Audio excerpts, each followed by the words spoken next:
हम कहते हैं कि योग हम करते हैं, हम योग कम करते हैं, हम आसन और प्राणायाम तक ही सीमित हैं, केवल वही करते हैं। अगर हम अष्टांग योग की बात करते हैं तो यम, नियम, आसन, प्राणायाम, प्रत्याहार, धारणा, ध्यान, समाधि, ये 8 अंग ऋषि पतंजलि जी ने योग के बतलाए हैं। तो उसमें से हम सिर्फ 2 अंगों का प्रतिदिन अभ्यास करते हैं, वो भी अच्छे तरीके से नहीं कर पाते। आप सभी का स्वागत करता हूं भारत के वैद्य चैनल पर।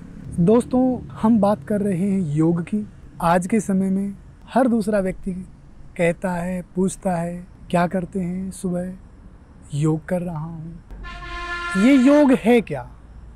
हमें ये जानना है, योग है क्या वाकई में? सदियों से चली आ रही इस वैदिक परंपरा में योग अपना एक महत्वपूर्ण स्थान रखता है। ऋषि पतंजलि जी ने इसको व्यवस्थित करके जनमानस तक पहुंचाया है। और योग की हमारे भारतवर्ष में 2 परंपराएं रही हैं। एक वैदिक योग जिसमें ऋषि पतंजलि जी हैं, अष्टांग योग की जो बात करते हैं। दूसरा है हठ योग, आदि भगवान शिव जिसके जनक रहे हैं हठ योग परंपरा के।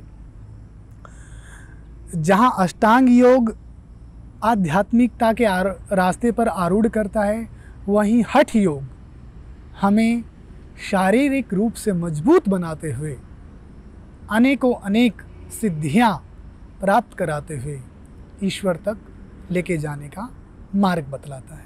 अब बात आती है, योग है क्या? हमें योग क्यों करना चाहिए? हमारे जीवन में इसका क्या महत्व है?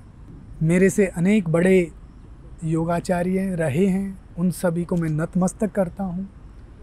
और योग को लेकर के जितना मैं समझ पाया हूँ वो मैं अपने विचार आप सभी के सामने रखता हूँ।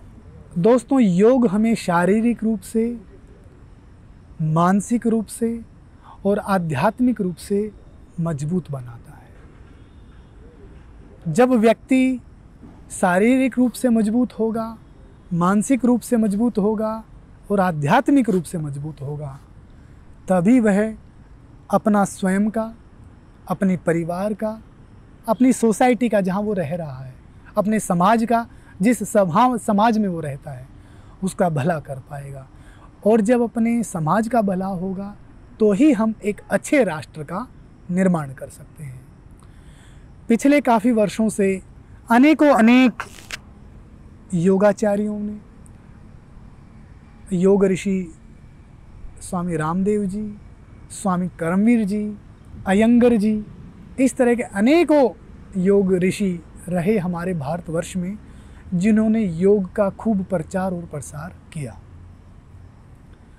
और इस संपूर्ण विश्व को यह बतलाया कि योग भारतवर्ष की देन है और योग से ही आप ईश्वर तक पहुंच सकते हैं, अपने आप को जान सकते हैं।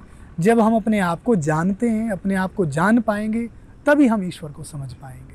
हम कहते हैं कि योग हम करते हैं, हम योग कम करते हैं, हम आसन और प्राणायाम तक ही सीमित हैं, केवल वही करते हैं। अगर हम अष्टांग योग की बात करते हैं तो यम, नियम, आसन, प्राणायाम, प्रत्याहार, धारणा, ध्यान, समाधि, ये 8 अंग ऋषि पतंजलि जी ने योग के बतलाए हैं। तो उसमें से हम सिर्फ 2 अंगों का प्रतिदिन अभ्यास करते हैं, वो भी अच्छे तरीके से नहीं कर पाते, आसन और प्राणायाम। इसके इतर जो 6 जो अंग बच गए हैं, जो हमें मनसा, वाचा, कर्मणा तीनों भावों से किसी भी तरह की हिंसा भाव विचार में भी नहीं आने देना, जो हमें ये सिखाता है, वहाँ तक तो हम जा ही नहीं पाते। और हम कहते ये रहते, हम तो योग कर रहे हैं, हम तो योग कर रहे हैं।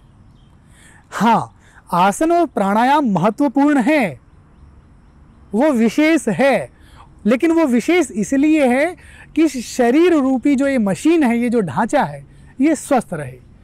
क्योंकि अगर ये स्वस्थ नहीं रहेगा तो हम आगे के कार्य तो अच्छे से कर ही नहीं पाएंगे।